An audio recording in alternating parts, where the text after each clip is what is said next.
Story time. No. Story time. Thank you for coming.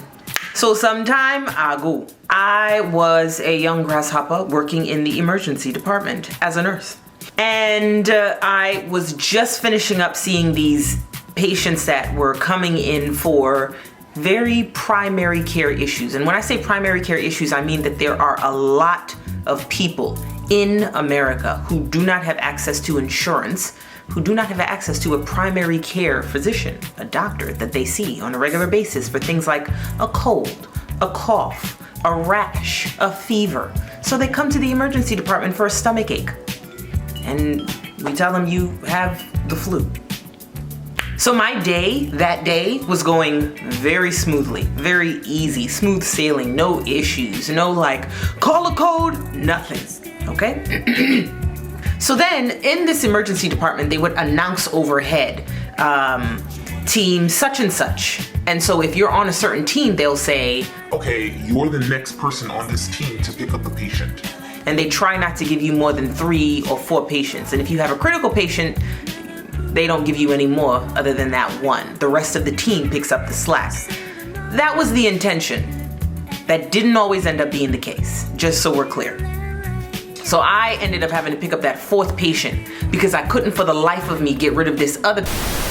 Bruh, the emergency department is a hot mess. So I was having the time of my life. So I go into this brand new patient's room and she's sitting, well, sort of laying on the bed, and her legs are sprawled. It didn't look detrimental. It didn't look like she was in pain. It didn't look like she wanted the attention to go to her crotch area. It just looked like she mistook the gurney for her couch or her bed. She just looked sprawled. So I walked in and I introduced myself and I was like, hey, my name is so-and-so. You want to tell me what you're here for? Now, sometimes they'll put in the triage area what the patient is here for. And all it said was vaginal discomfort once I finally pulled up the chart. But I wanted more detail, obviously.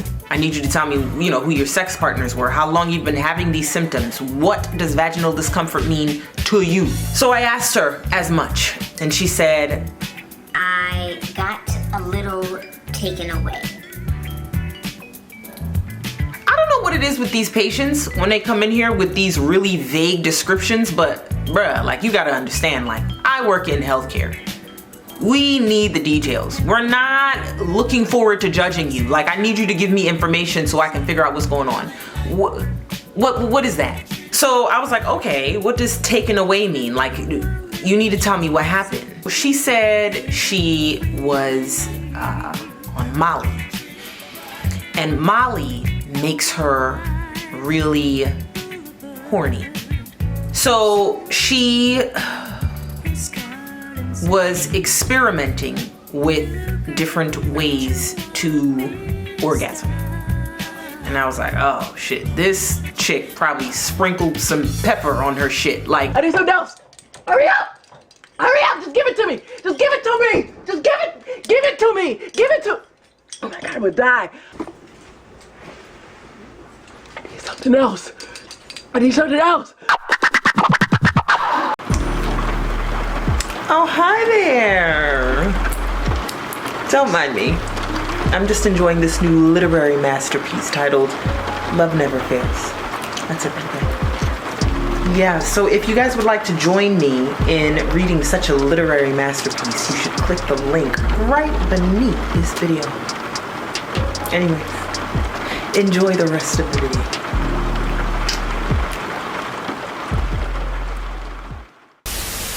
Oh, Lord, what have you done, my friend? What have you done? Yo, let me tell you, drugs, it's a hell of a thing. It is a hell of a thing. So she then goes on to confess. She says, I was having a threesome. Okay, cool. What happened? Well, we were all kind of on Molly. And, we're all like sweaty and horny. And I'm like, okay. What happened? And she was like, well, one of them dared me to to do something. Mind you, homegirl is mad calm, hella calm, calm, telling this story. I'm still baffled, because let me tell you what was really going on. So she said one of them dared her to put something inside of herself. And I was like, okay, sounds like everybody was on Molly. What did you put inside of you? Well, I didn't really put it inside of me as much as I did sit on it. Huh?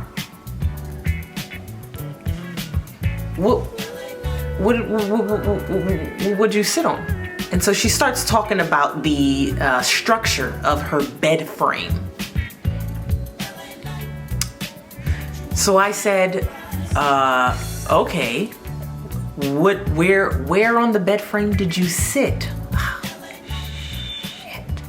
So there's 4 corners of every bed frame. This bed frame was made of metal, and she sat on one of the corners. And she said now her vagina is bleeding. I said, okay. I didn't see anything like actively seeping through her attire. So I was like, I'm gonna step out for a couple seconds. You go ahead and get completely undressed because the doctor is going to need to do a full assessment. I'll come in and take a look myself. I also need to do my own nursing assessment and documentation. Are you in pain? She shrugs. Not at this moment. I step out, couple seconds. The doctor that I guess picked up the patient for himself. He's walking past and he asks, What's going on in there? and I was like, I basically told him what she told me. He was like, Oh, great. Haven't seen this before. Just a solid dose of sarcasm. I go back into the room and she's laying on the bed in one of the little paper gowns that I gave her before stepping out. We don't have any stirrups in the emergency department. It's not set up for any specialties. She's still just on the gurney. So the doctor had already told me that he would be heading in just a couple seconds. He's finishing up trying to discharge that one patient that refused to leave. So I go in there, I put my gloves on, I wash my hands, put my gloves on. I'm just prepping to just, peel back the gown and take a look. And I asked her, can you just put yourself in a position, so I can take a look, spread your legs, please. It was then, as she was spreading her legs, that she'd begun to feel the pain. She was like, Yeah, I'm starting to feel it now. I bet you are, baby girl. So I asked her to scoot to the edge of the bed just a bit. Peeled back the gown. Ladies and gentlemen, when I tell you homegirls' southern regions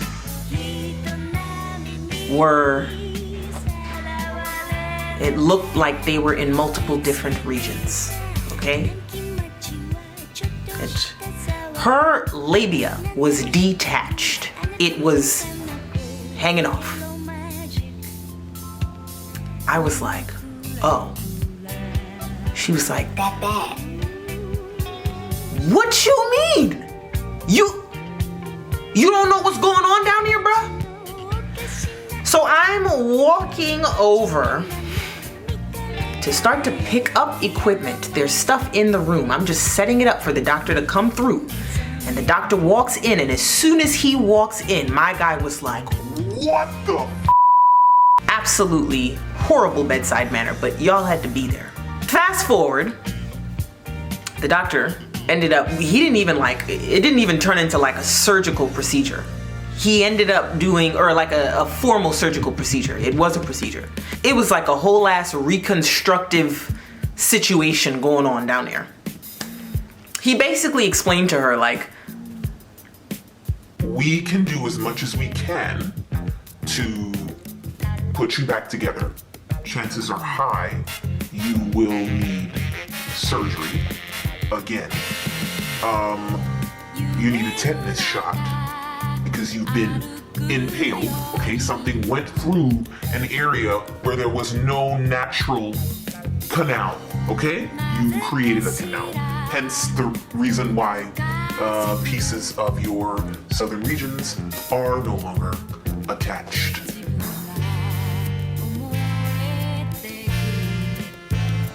don't do drugs. Thank you for joining.